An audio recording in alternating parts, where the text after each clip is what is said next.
सुप्रभात। आत्मज्ञान हेतु सुपात्रता की अनिवार्यता, यह हमारी आज की आध्यात्मिक चर्चा का विषय। आत्मज्ञान हेतु सुपात्रता की अनिवार्यता। जीवन को संयमित, पवित्र, परिष्कृत, ओजस्वी एवं तेजस्वी बनाकर पारस्परिक सहयोग, सौहार्द, सहकारिता, समरसता, प्रेम, सहिष्णुता की अभिवृद्धि करते हुए आध्यात्मिकता के उच्च सोपानों पर आरूढ़ हुआ जा सकता है और लौकिक पारलौकिक यात्रा सहज ही पूर्ण की जा सकती है। इन सब में सद्गुरु का संरक्षण परम आवश्यक है। गुरु गीता वास्तव में गुरु महिमा की ही कथा है, जिसमें भगवान शिव ने माता पार्वती को आध्यात्मिक साधनाओं के गोपनीय रहस्य बताए हैं। इनके रहस्य सुपात्र, परिष्कृत, तीव्र, जिज्ञासु साधकों की अंतःचेतना में स्वयं स्फुरित होते हैं। बस स्वयं में अपनी साधना में स्थिर होना है, अपनी गुरु भक्ति को और अधिक समर्पण भाव से दृढ़ करना है। गुरु भक्ति का चुंबकत्व गुरु कृपा को स्वयं ही आकर्षित कर लेता है। महादेव जी आगे कहते हैं कि हे पार्वती, एक गुरु तत्व इतना गोपनीय है कि इसे कार्तिकेय, गणेश एवं विष्णु आदि देवों को भी अंदर से जिज्ञासा न होने पर नहीं बताना चाहिए। जिनका चित्त पूर्णतया परिपक्व एवं श्रद्धा भक्ति से युक्त है, उन्हीं से ऐसे कहना उचित है। तुम मेरी आत्मा हो, इसी कारण मैंने परम गोपनीय रहस्य तुमसे कहा है। ए भक्ते वंचके धूर्ते पाखंडे नास्तिके नरे, मनसापी न वक्तव्या गुरु गीता कदाचने। भक्तिहीन, वंचक, धूर्त, पाखंडी, नास्तिक मनुष्य के पास कभी भी ऐसे गुरु गीता को कहने या विचार मन में भी नहीं करना चाहिए। कठोपनिषद आध्यात्मिकता यानी आत्मविद्या, ब्रह्म विद्या का एक विशेष ग्रंथ है, जिसमें यम और नचिकेता के संवाद के माध्यम से ब्रह्म विद्या के गूढ़ एवं रहस्यमय चर्चा की गई और ग्रंथ के अंत में स्पष्ट कर दिया है कि अनपढ़, अनिगढ़, अपरिष्कृत, असंयमी और अविवेकी व्यक्तियों के समक्ष इस संवाद को नहीं सुनाना चाहिए, क्योंकि अपात्र व्यक्तियों के बीच इसकी चर्चा से किसी की भी प्रगति नहीं होती। ऐसे लोग निंदा, व्यंग, उपहास, आलोचना ही नहीं करते, वरन संत को अनेक तरीकों से सताते भी हैं। तो भगवान श्री कृष्ण भी श्रीमद् भागवत गीता में अर्जुन से कहते हैं, इंद्रम ते न तस्पकाय न भक्ताय कदाचन, न चासु शुश्रवे वाच्यम न चामा ओ भयति।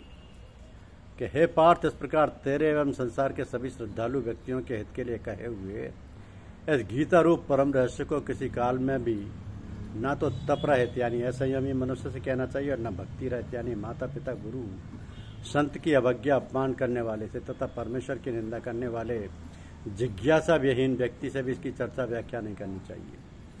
आध्यात्मिक यात्रा में ऐसे प्रेमी जिज्ञासुओं को हर स्तर पर उनका सहयोग एवं उनकी शंका समाधान समय समय पर करते रहने से उनके आत्मविश्वास एवं आत्मबल अभिवृद्धि, सतत अभ्यास में अतीव उत्साहवर्धन होता है।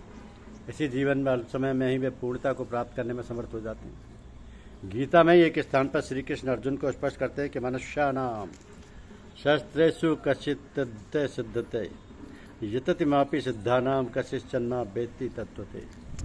कि हे अर्जुन, यद्यपि हजारों मनुष्य में कोई ही मनुष्य मेरी प्राप्ति के लिए यत्न करता है और उन यत्न करने वाले साधकों में कोई ही पुरुष मेरे परायण यानी समर्पित हुआ मेरे तत्व से अर्थात यथार्थ मर्म से जानता है, तो संसार की माया रूपी नदी में करोड़ों आदमी कूदते हैं, परंतु नदी के उस पार कोई बिरला ही पहुंचता है, जिन्हें सदगुरु रूपी नौका मिल गई है और उनके द्वारा आत्मबोध करा दिया गया है।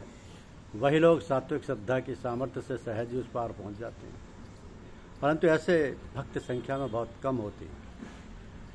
यहाँ पर एक समस्या है कि संसार में वास्तविक तत्ववेत्ता महापुरुषों की संख्या अति न्यून है और जो है भी वे अपने को यथासंभव छिपाए रखते हैं, क्योंकि उनमें कोई आडंबर, वेशभूषा, छलकपट, लोभ, लालच, आत्मप्रवंचना, वासना, आसक्ति नहीं होती। वे अल्पभाषी, सरल, सहज, परोपकारी, सादा जीवन, सादा दिनचर्या, सादा कपड़े अर्थात सादा जीवन वाले व्यक्तित्व होते हैं। वे प्रकृति से मिले जुले रहते हैं, उनकी कोई महत्वाकांक्षा नहीं होती। फिर यदि ऐसे महापुरुष देवयोग से मिल भी जाएं तो हम लोग उनको पहचान नहीं पाते हैं, उनके सानिध्य में रहते भी नहीं है, तो उनसे निःसृत होने वाली देवीय तरंगों को हम अनुभव नहीं कर पाते और उनको जज्ब करने की बात तो दूर ही रह जाती है। तो श्रीमद् भागवत के 11वें स्कंद में श्री कृष्ण भगवान ने उद्धव जी को ब्रह्म विद्या के ज्ञान का उपदेश किया है और फिर अंत में आदेश भी दिया है कि नेतृत्व दम्बिका नास्तिका शताय च अशुश्रूषुर भक्ता दुर्विद नीता दीयता। हे दजी, तुम्हारे और मेरे बीच के संवाद का दाम्भिक, इस संवाद को दाम्भिक, नास्तिक, शठ, अश्रद्धालु, भक्तिहीन तथा उद्यत यानी उद्विग्न पुरुष को कभी मत देना, परंतु जो इन दोषों से रहे तो उसको एक कल्याणकारी प्रसंग अवश्य सुनाना चाहिए। इस संबंध में कबीर साहब भी कहते हैं कि हीरा तहाना खोली जहां कून जड़ों की हाट, बांधो चुप की पोटरी लागहु अपनी बाट। जहां पर हीरे जैसी कीमती वस्तु का मूल्य समझने वाले सुपात्र ना हो तथा वाही आडंबर युक्त पाखंड का ही बाहुल्य हो, सब्जी बेचने वाले कुंजड़ों के समान ही अपनी अपनी बिक्री में मस्त हों, ऐसे स्थान पर आध्यात्मिकता जैसी अमूल्य दिव्यता को प्रकट नहीं करना चाहिए। यहाँ तक कि उस स्थान को छोड़कर अन्यत्र सुपात्रता युक्त पर्यावरण में पहुंचना ही सर्वहितकारी है। तो अनुभवी बिहारी कभी भी लिखते हैं कि कर फुलेल को आचमन मीठो कहत सराय, रे गंधी मति मंद तू इतर दिखावत का है। जहाँ शठ अज्ञानी अपात्र लोग नाक से सूंघने वाले अतर को जिव्या से चक्कर मीठा कहते हुए प्रशंसा करते हैं, अतः हे गंधीगर, ऐसे मंद बुद्धि वालों को यह महत्वपूर्ण अतर क्यों दिखाता है? स्पष्ट है कि पात्र सुपात्रता निरख परख कर ही आत्मज्ञान का प्रसार करना चाहिए। परम संत रामचंद्र जी फतेहगढ़ लालाजी महाराज लिखते हैं कि ब्रह्म विद्या युगों युगों तक परम गोपनीय तथा व्यक्तिगत रहस्य की स्थिति में विद्यमान रही। अधिकारी पात्रों की कमी रही जिससे इन्हें गिने ही लाभान्वित हुए। किंतु क्षमा करें, इस संबंध में मेरा किंचित मत है। मैं ब्रह्म विद्या को मात्र विद्या की कोटि में रखने का पक्षधर नहीं। वह विद्या कहाँ, वह तो जीवन ही है, उसे जिया जाए। प्रभु चंदन के वृक्ष हैं और हम उनके अनुचर मानव वायु हैं। उनकी सुगंध को दिग दिगंत में फैला देना ही हमारी जीवन चेष्टा है, हमारा जीवन लक्ष्य है। वास्तव में लालाजी महाराज ने परोक्ष रूप से बड़ी मार्मिक बात कही, अपने जीवन का लक्ष्य स्पष्ट कर दिया। हर प्रकार के अभावों एवं प्रतिकूल परिस्थितियों में भी बड़ी हिम्मत व लगन, शान से, मान से अनेक मिथकों को तोड़ दिया। प्रभु के सुगंध चहु और फैलाने की क्षमता परम ज्ञानी ब्रह्मवेत्ता संतों में ही होती है। लाला जी ने हस्तगत ब्रह्म विद्या को गोपनीय रखने का प्रयास नहीं किया। उन्होंने अज्ञानी, भूले भटके, दुखी, अशांत जीवों के कल्याण हेतु अपने जीवन के प्रत्येक क्षण का सदुपयोग किया।